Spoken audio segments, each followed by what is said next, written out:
तो चलिए दोस्तों शुरू करते हैं अनबॉक्स इंग्लिश बाय अनुज के साथ। Okay let's start. तो आज हम लेते हैं दोस्तों क्लास नंबर 11। क्लास नंबर 11 में टॉपिक लेंगे present perfect continuous tense. Identity, जिन वाक्यों के अंत में रहा है, रही है, रहे हैं प्लस टाइम आता है उन्हें प्रेजेंट परफेक्ट कॉन्टिन्यूअस टेंस कहते हैं। रहा है, रही है, रहे हैं ये कॉन्टिन्यूअस में भी आता है, प्रेजेंट कॉन्टिन्यूअस में भी आता है, लेकिन इसमें क्या चेंज होगा? प्रेजेंट परफेक्ट कॉन्टिन्यूअस में चेंज होगा, रहा है, रही है, रहे हैं इसके साथ टाइम आएगा। तो इसमें केवल इतना ही चेंज है कि इसमें इसके साथ टाइम आएगा। इसका मेन वर्ड या हेल्पिंग वर्ब देखते हैं। हैज हैव के साथ वर्ब की फर्स्ट फॉर्म प्लस आईएनजी आता है। सिंगुलर नंबर के साथ हैज, प्लूरल नंबर के साथ हैव आता है। और इसका याद करने की एक ट्रिक है, समय के आते ही बीन बजा दो। बीन वो सपेरे वाली बीन नहीं, BEEN बीन, यानी कि समय प्लस टाइम। समय के आते ही बीन बजा दो, यानी कि टाइम के आते ही बीन का यूज करना है। इसमें रूल नंबर फर्स्ट देखते हैं। जो काम पास्ट में शुरू हुआ था लेकिन अभी भी प्रेजेंट में लगातार हो रहा है, इस प्रकार के वाक्य में प्रेजेंट परफेक्ट कॉन्टिन्यूअस टेंस के अंतर्गत आते हैं। इस प्रकार के वाक्य जो काम पास्ट में शुरू हुआ था लेकिन अभी भी प्रेजेंट में लगातार हो रहा है, इस प्रकार के वाक्य प्रेजेंट परफेक्ट कॉन्टिन्यूअस टेंस के अंतर्गत आते हैं। ये इसका पहला रूल है।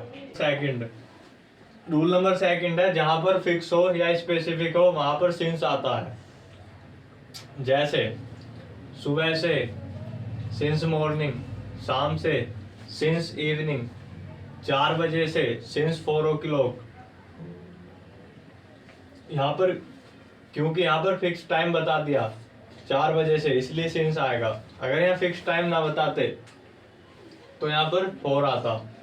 जहाँ भी कोई चीज फिक्स हो या स्पेसिफिक हो वहां पर सिंस आता है। यहाँ भी फिक्स है, सुबह से सिंस मॉर्निंग, शाम से सिंस इवनिंग, यहाँ पर भी फिक्स है, और 4 बजे से यहाँ पर भी फिक्स है, सिंस 4 o'clock। अब देखते हैं दोस्तों इसका rule number third. Rule number third है, जहां पर फिक्स ना हो वहां 4 आता है। अब देखो किस तरह से फिक्स ना हो। एस जैसे पहला इसमें 4 घंटे से, दूसरा 3 महीने से, और तीसरा है 8 साल से। 4 घंटे से 4 आवर्स, 3 महीने से 3 मंथ्स, 8 साल से 8 ईयर्स।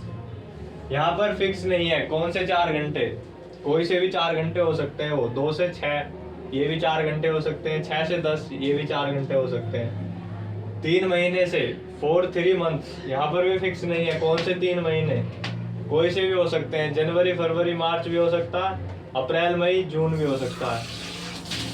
तो दोनों कंडीशन में कोई सी भी स्थिति में फिक्स नहीं है। और तीसरा 8 साल से, ये भी फिक्स नहीं है कौन सी 8 साल। जैसे 1 से 8 तक भी 8 साल हो सकती हैं, और फिर आगे 9, 10, 11, 12 इस तरीके से भी 8 साल हो सकती हैं, लेकिन यहाँ पर फिक्स नहीं है। तो जहाँ इसका सीधा सा कंक्लूजन निकलता है, जहाँ पर फिक्स होता है वहां पर सिंस का यूज करते हैं, और जहाँ पर फिक्स नहीं होता है वहां पर 4 का यूज करते हैं। अगर बोले फरवरी से तो फिक्स है सिंस फरवरी। अगर कोई बोले 1995 से तो भी फिक्स है सिंस 1995। फरवरी से सिंस फरवरी, 1995 से सिंस 1995। अब इसके एग्जांपल्स लेते हैं। इसका पहला एग्जांपल है, वह 5 घंटे से खेल रही है। She has been playing for 5 hours। क्योंकि इसमें 5 घंटे निश्चित नहीं है कौन से 5 घंटे, इसलिए 4 आएगा। अगर ये निश्चित होते तो सिंस आता, यहाँ पर निश्चित नहीं है कौन से 5 घंटे, इसलिए 4 का यूज होगा। She has been playing for 5 hours। Second example है इसका, राम मंगलवार से नहीं जा रहा है। ये सिंपल था तो हैज बीन के साथ बना दिया, सिंगुलर नंबर के साथ has been.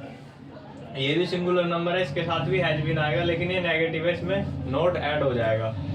Ram has not been going since Tuesday. यहाँ पर निश्चित है मंगलवार से, यानी कि दिन निश्चित है, इसलिए सिंस का यूज होगा। इसका तीसरा एग्जाम्पल है, क्या आप 1897 से यहाँ रह रहे हो?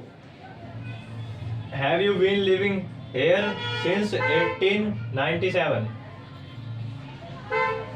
तो जिस वाक्य के शुरू में क्या आता है उसमें हम मैन वर्ड स्टार्टिंग में ले लेते हैं। जैसे यहाँ क्या आया तो हमने हैव मैन वर्ड स्टार्टिंग में ले लिया, और यू प्लूरल नंबर है इसलिए इसके साथ हैव बीन का यूज होगा, और वर्ब के साथ आईएनजी का यूज होगा, वर्ब के फर्स्ट फॉर्म के साथ आईएनजी।